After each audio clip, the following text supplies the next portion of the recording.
Hello મિત્રો, તો ઘણા સમયથી વિડીયો મારો નહોતો આવતો અને કેમ નહોતો આવતો એના વિશે પણ વાત કરવાનો છું અને આપણે ભુવાજી વિશે પણ વાત કરવાનો છું મિત્રો.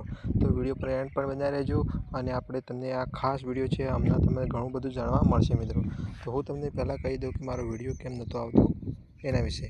તો મારો વિડીયો નહોતો આવતો એનું કારણ છે કે 60 દિવસ તો થઈ ગયા છે વિડીયો અપલોડ કરે, અને તમે સપોર્ટ મને પહેલાં કર્યો તો એવો નથી કરતા, એ માટે હું વિડીયો અપલોડ નથી કરતો મિત્રો.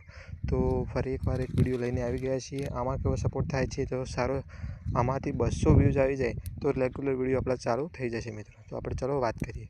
તો ભુવાજી બનવા શું કરવું પડે, તો ભુવાજી બનવા શું કરવું પડે અને કલમ કેવી રીતે લેવાય, તો એના વિશે આપણે વાત કરવાના છીએ. તો પહેલાં ભુવાજી કેવી રીતે બનવું એના માટે હું તમને જણાવી દઉં કે પહેલાં તમારે મોટું મન રાખવું જોઈએ.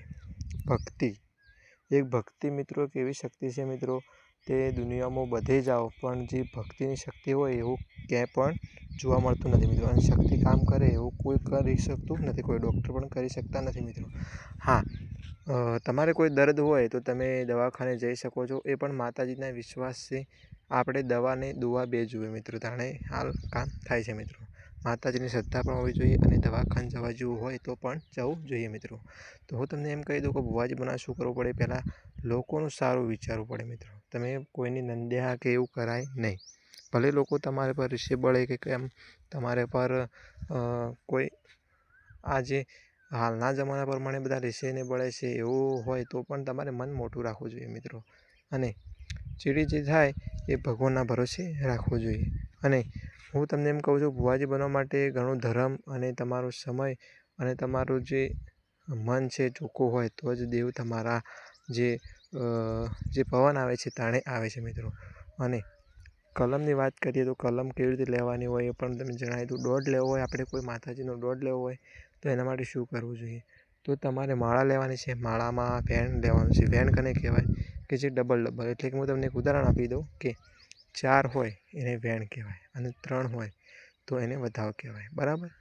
તો દાખલા તરીકે તમે 10ની કલમ લીધી એટલે કે 10 કર્ણ થયા તો એને વેણ કહેવાય અને 11 થયા તો વધાવ કહેવાય. મને આશા છે કે તમને ખબર પડી ગઈ છે. તો એ રીતે કોઈ જગ્યાએ જવું હોય તો તમે પૂછી શકો છો તમારી માતાજીને કે માતાજી મારે આ કરવું છે, તો તમે દોઢ આપો મિત્રો, તાને દોઢ કહેવાય. અને તમને 2.5ની કલમની ખબર ના પડતી હોય કે 2.5ની કલમ કેવી રીતે લેવાની અને કેવી રીતે પૂછાય તો આપણે કોમેન્ટની અંદર જણાવી દેજો. એના માટે પણ એક સરસ મજાનો વિડીયો આપણે બનાવી દઈશું અને ફૂલ માહિતી સાથે. હા, તો તમે માતાજીની સેવા કરતા હોય તો શ્રદ્ધા એક મોટી વસ્તુ છે કે દુનિયામાં શ્રદ્ધા ક્યાંય પાછી પડતી નથી મિત્રો. એટલે કે તમારી ભક્તિ સારી હોય, તમારું રહેણી કહેણી સારું હોય તો જીવનમાં દુઃખ સુખ તો બધાને આવે છે, પૈસાવાળાને આવે છે અને ગરીબને પણ આવે છે મિત્રો. હું તમને જણાવી દઉં કે આ વિડીયો તમને ગમ્યો હોય તો આપણી ચેનલને સબસ્ક્રાઈબ કરી લેજો. અને ફરી નવા વિડીયો ચાલુ થવાના છે અને વિડીયો આવવાના છે, પણ આ વિડીયોમાં ટાર્ગેટ આપણે કોઈ વધારે નથી. 200 વ્યૂઝ આવે તો આપણે ચાલુ કરી દેવાના છીએ મિત્રો. અને આપણે ફૂલ વોઇસ આપણે ગુજરાતી દેશી ભાષામાં બનાવવાના છીએ.